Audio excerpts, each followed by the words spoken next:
আসসালামু আলাইকুম everyone, welcome back to my channel. আপনারা সবাই কেমন আছেন? আশা করি আল্লাহর অশেষ রহমতে ভালো আছেন। আমরাও আলহামদুলিল্লাহ ভালো আছি। তো এটা ছিল আমার কুরবানির ঈদের দিনের ব্লগটা। তো গত ব্লগটা যেহেতু আপলোড করেছি, এটাও আমি আপলোড করতেছি। এটা হচ্ছে দুপুর প্রায় 1টার সময়, মানে 1 ঘন্টা আমরা ঘুমিয়েছিলাম, তারপর নিচে এসে পড়েছি। কারণ অনেক কাজ আছে, গরু মহিষ কাটা হয়েছে, তো অনেক কিছু করার বাকি আছে, সেজন্য চলেন প্রথমে বাহিরে নিয়ে যাই, বাহিরে গিয়ে দেখিয়ে নিয়ে আসি যে কি হচ্ছে বাহিরে।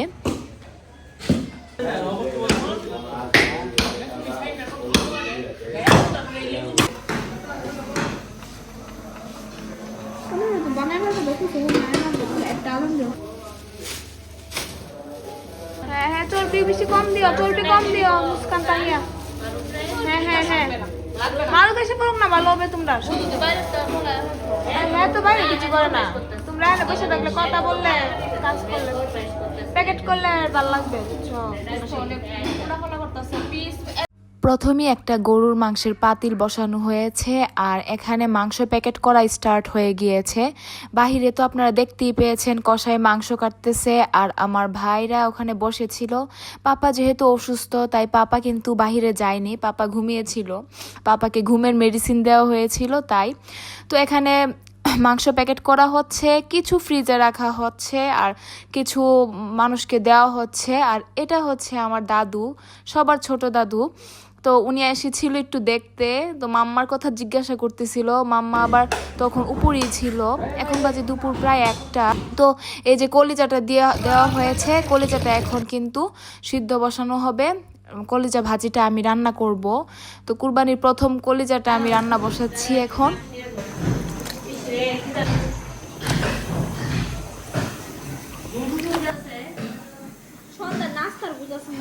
তো এই যে এখানে গরু মহিষ কিন্তু এখন ধোয়া হচ্ছে, মহিষের মাংসটা আই থিঙ্ক এখনো দেওয়া হয়নি, এটা গরুটা ধোয়া হচ্ছে, রান্না করা হবে। কিছু মাংস আমি কষিয়ে রেখে দিব ফ্রিজে। তো এভাবে করে কিন্তু রেখে দিলে পরে খুলে আলু দিয়ে কিন্তু খাওয়া যায়, মানে মাংসটা।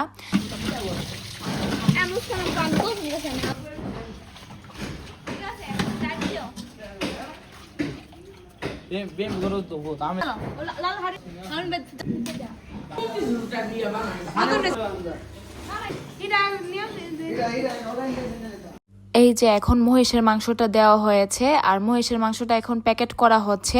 কিছু আমাদের আত্মীয় স্বজনকেও দেওয়া হবে, কারণ অনেকেই মহিষ কুরবানি কিন্তু করে নাই, তাই আমরা চেষ্টা করি বেশিরভাগ সময় যে মহিষের মাংসটা আমাদের আত্মীয় স্বজনের বাসায় দেওয়ার। আর এত বেশি গ্যাসের প্রবলেম ছিল, মানে একদমই আগুন আসতেছিল না চুলা দিয়ে, সেজন্য রান্না হতে অনেক সময় লেগেছে। মানে সারাদিনে শুধু 2টা পাতিল রান্না হয়েছে। মারু হলিটা তো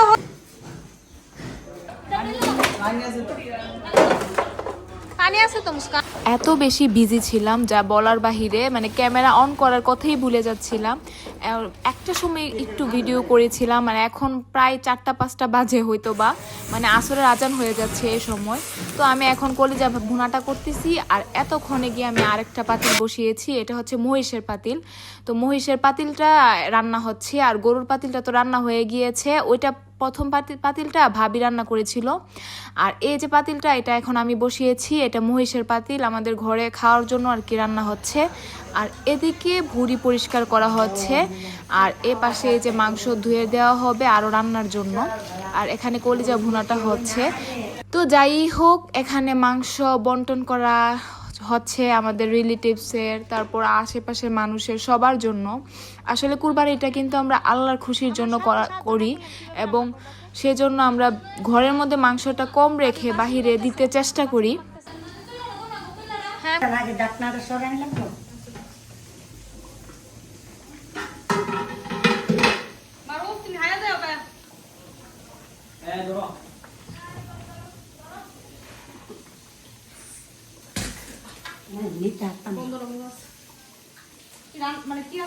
নরমাল, একদম নরমাল, শুধু ঘরের জন্য রান্না।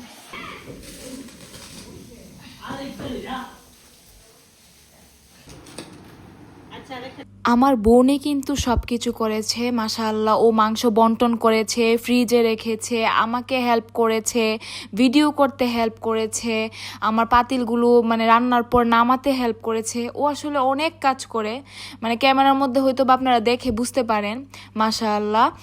তো আমাকে তো অনেক হেল্প করে, আমি অনেক মানে লাকি যে আমার এরকম একটা বোন আল্লাহ দিয়েছে, আলহামদুলিল্লাহ। তো এরপর এই যে পাতিলটা রান্না করতেছি এটা হবে নাগা বিফ। তো প্রথমে এটাকে আমি সব ধরনের মশলা দিয়ে কাঁচামরিচও দিয়েছি, এটা একটু স্পেশাল হবে। তো এটা দিয়ে তারপর এটাকে আমি এখন মানে রান্নার জন্য রেডি করতেছি। আর কিছু মাংস আমি কষিয়ে রাখবো আপনাদেরকে বলেছিলাম, তো সেটাও রেডি করব। মহিষের এক পাতিল আর এক পাতিল গরুর মাংস আমি একদম কষিয়ে, একদম শুকনা শুকনা করে কষিয়ে রেখে দিব, যাতে করে পরবর্তীতে এটা বের করে করা যায়, মানে খাওয়া যায়। আর এই যে এদিকে আমি এখন রেজালা, তারপর কোরমা, এগুলোর জন্য প্রিপারেশন নিচ্ছি। প্রতি বছরই আমি কুরবানির সময় এ ধরনের রান্নাগুলো মাস্ট করি, যেমন নাগা বিফ, তারপর এই যে বিফ রেজালা, বিফ কোরমা, তারপর এমনি নর্মালি আমি 2টা পাতিল এমনিতে রান্না করি সব সময়। তো এগুলো আমি প্রিপারেশন নিচ্ছি। এখানে আমি বিফ রেজালার জন্য সব কিছু নিচ্ছি। তো এগুলো কিন্তু আমি চাঁদ রাতের দিনে যে আমার বোনটা কিন্তু হেল্প করেছে, আমাকে সব ব্লেন্ড করে দিয়েছে। এই যে আপনারা দেখতে পাচ্ছেন বাদাম, কিশমিশ, দই, এগুলো।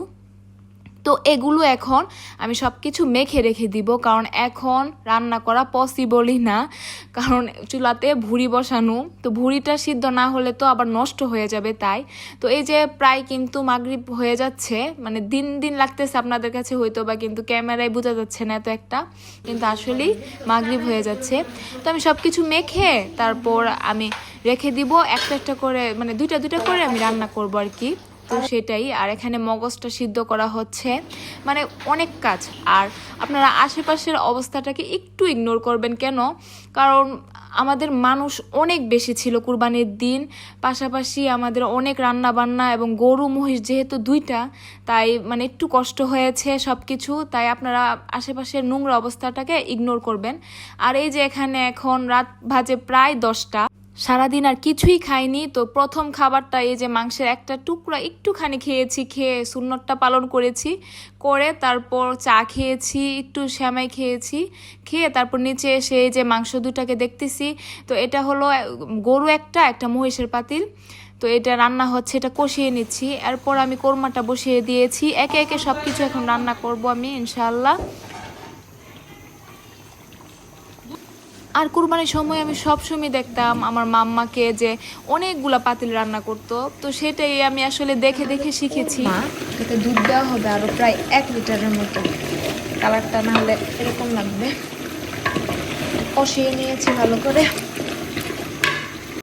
আর বাবুর্চিরা যে হোটেলে রান্না করে সে রেসিপিটা আমি জানি, সেটা একটা সিক্রেট রেসিপি। তো মাঝে মধ্যে কোনো স্পেশাল ওকেশনে আমি এই ধরনের রান্নাটা করি, তাই আমি কুরবানির সময়ও সবসময় চেষ্টা করি যে 2টা পাতিল মানে বাবুর্চির স্টাইলে রান্না করার। আর কুরবানির মাংস তো যদি লবণ আর মরিচ দিয়েও রান্না করা হয় সেটার টেস্টও অনেক বেশি থাকে। কুরবানির মাংস তো এমনিতেই অনেক মজার হয়, তারপরেও আমি 2টা পাতিল আলাদা রান্না করি, একটু স্পেশাল করে, একদম বাবুর্চি হোটেল স্টাইলের। আর এখন আমার কোরমাটাও রেডি হয়ে গিয়েছে, কোরমাটা অনেক মজা হয়েছে আলহামদুলিল্লাহ।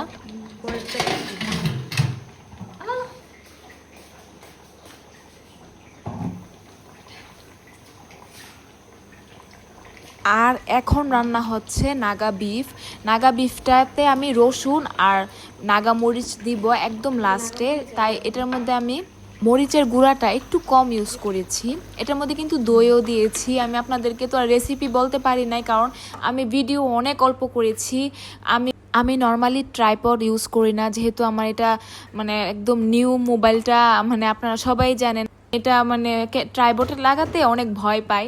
তো হাত দিয়ে যতটুকু ভিডিও করা যায় সেটাই করি। তো সেজন্য আমার বোন যেহেতু অনেক বিজি ছিল, তাই ও মাঝে মধ্যে এসে এসে আমাকে একটু হেল্প করেছে ভিডিও করার, এবং আমিও একটু একটু নিজেই ক্যামেরা ধরে ভিডিও করেছি। এই রান্নাটার পরেই গ্যাস চলে গিয়েছে, রাত প্রায় 2টা থেকে 2:30টার সময় গ্যাস চলে গিয়েছিল। তো আবার ফজরের পরই গ্যাস এসে পড়েছে। আসার পরে আমি এই যে এখন পাতিলটা বসিয়ে দিচ্ছি। এটা হলো বিফ রেজালা, এটা আমার বোনই মানে বসিয়েছে। তারপর এই যে একটা পাতিল নিয়ে আসতেছে, এনে রাখতেছে। তো আমি আপনাদেরকে দেখাবো আমি কয়টা পাতিল রান্না করেছি। আলহামদুলিল্লাহ অনেকগুলা পাতিলি রান্না করেছি। আর কুরবানির সময় না অনেকে দেখি যে বাইরে ঘুরতে যাওয়া বা কাজ না করা এটা পছন্দ করে, কিন্তু আমি খুবই পছন্দ করি ঘরের মধ্যে থেকে অনেকগুলা রান্না করা। আল্লাহ যাতে আমার সবসময় এরকমই রাখে, আমি যাতে সবসময় এইভাবে রান্না করতে পারি। এখন আমি আপনাদেরকে দেখাচ্ছি কি কি রান্না করেছি। এটা হলো হোয়াইট কোরমা, তারপর এটা হলো গরুর মাংস, তারপর এটা হলো মাংস কষিয়ে নিয়েছিলাম, এটা প্যাকেট করা হবে। তারপর এটা হলো আমি মহিষের মাংস রান্না করেছি। তারপরে হলো এই যে এখানে আরেকটা পাতিল, এটা হলো গরুর মাংস, এটা প্রথম যে ভাবি বসিয়েছিল সেটা। তারপরে এই যে কলিজা ভুনাটাও অনেক মজা হয়েছিল আলহামদুলিল্লাহ। তারপর আমি আরেকটা পাতিল রান্না করেছি, সেটা হলো নাগা বিফ। তারপর আরেকটা মহিষের পাতিল আমি চুলায় বসিয়ে রেখেছি। আর ওই যে দেখেন আরেকটা গরুর পাতিল, ওইটাও রান্না করেছি। আর এই যে বিফ রেজালাটা হচ্ছে, এটাও রান্না হচ্ছে চুলায়। এখন যেহেতু সকাল, আমি হিসাব করে দেখেছি টোটাল আমি 10টা পাতিল রান্না করেছি আলহামদুলিল্লাহ। মেজবানি বিফটাও রান্না করতাম, কিন্তু সেটা আমাদের ঘরে কেউই পছন্দ করে না। কেন পছন্দ করে না জানি না। আমি অনেকবার রান্না করেছি কিন্তু কেউই তেমন খায় না, তাই আর রান্না করি নাই। আর কালা ভুনা আমি কখনই কুরবানির দিন রান্না করি না, কারণ এটা খুবই টাইম টেকিং একটা জিনিস, অনেক সময় নিয়ে রান্না করতে হয়। তো সবসময় আমি চেষ্টা করি ঈদের সময় বা অন্য সময় রান্না করতে, তো তাই আমি কালা ভুনাটা রান্না করি নাই।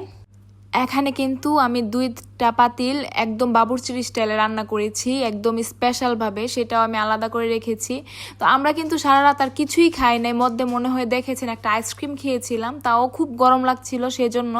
তো এই যে মাংসগুলো কষিয়ে রেখেছিলাম সেগুলো প্যাকেট করে ফ্রিজে রাখা হয়ে যাবে।